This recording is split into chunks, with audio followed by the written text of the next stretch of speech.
Magandang umaga po sa ating lahat. Update po muna tayo dito sa binabantayan nating bagyong si Uwan mula sa nilabas nating Tropical Cyclone Bulletin kaninang 5 a.m.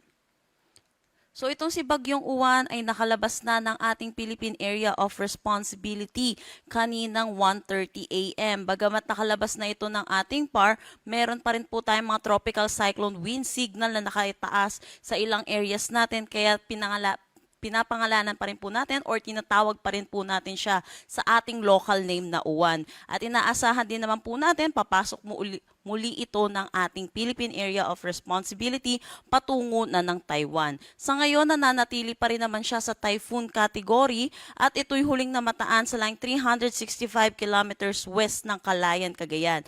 May taglay na lakas na hangin na 120 kilometers per hour malapit sa sentro at pagbugso na umaabot ng 150 kilometers per hour. Ito'y kumikilos northward sa bilis na 15 kilometers per hour. Para naman sa forecast track neto natin sa si Bagyong Uwan, yun po nakalabas na siya ng ating PAR kaninang 1:30 a.m. at inaasahan natin hihina na rin ito sa susunod na oras bilang isang severe tropical storm at ito'y magla-landfall dito sa may Taiwan bilang isang ganap na tropical storm at ito'y magda-downgrade din into a tropical depression at low pressure area. Yes po, papasok po ulit siya ng ating Philippine Area of Responsibility, pero dahil po ito'y makaka-apekto na rito sa Taiwan, hindi naman na din natin inaasahan na meron pa rin po itong direktang epekto sa malaking bahagi ng ating bansa.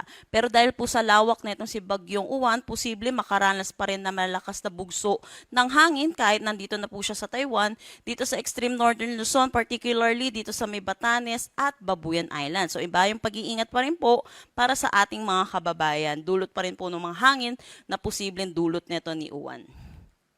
Sa ngayon, meron pa rin tayong tropical cyclone wind signal number 2 at dito ito sa may Batanes, Cagayan kasama ang Babuyan Islands, Apayao, Abra, Kalinga, western portion ng Mountain Province, northwestern portion ng Benguet, Ilocos Norte, Ilocos Sur, northern portion ng La Union. Signal number 1 naman sa Isabela, Quirino, Nueva Vizcaya, rest ng Benguet, Ifugao, rest ng Mountain Province, rest of La Union, Pangasinan, Aurora, Nueva Ecija, Zambales at Bataan.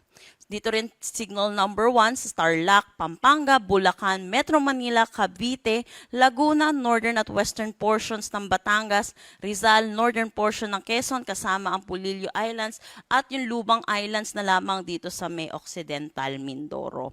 Sa ngayon, naasahan natin habang papalayo po itong si Bagyong Uwan, nababawasan na rin po yung mga areas natin na under tropical cyclone wind signal.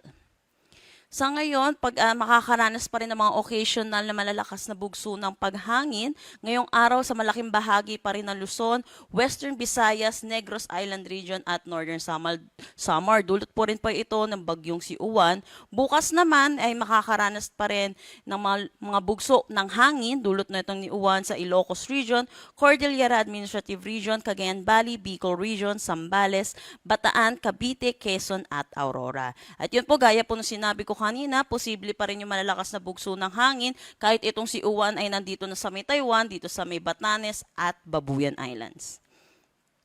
Para naman sa ulan na dulot netong si Bagyong Uwan, inaasahan pa rin natin, meron pa rin tayong mararanasan na mga kalat-kalat na pag-ulan, lalo na dito sa Ilocos Norte, Abra, Ilocos Sur, La Union at Benguet. Inaasahan po natin yung 50 to 100 millimeters of rain pa rin po at posible po yung mga localized flash flood at mga pagguho ng lupa. Kaya pag-iingat po para sa ating mga kababayan. At habang papalayo na rin po itong si Uwan, improving weather na rin po ang ating mararanasan sa malaking bahagi ng ating bansa.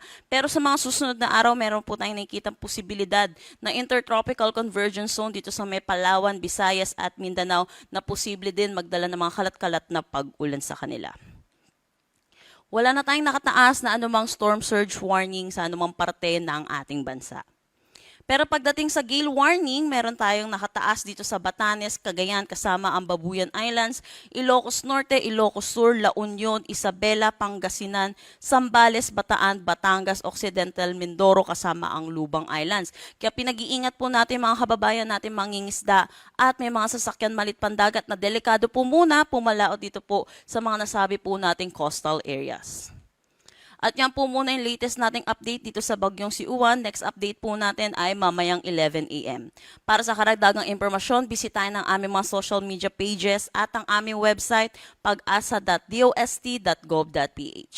At yan po muna ang latest dito sa Pag-asa Weather Forecasting Center. Chanel Dominguez po at magandang umaga.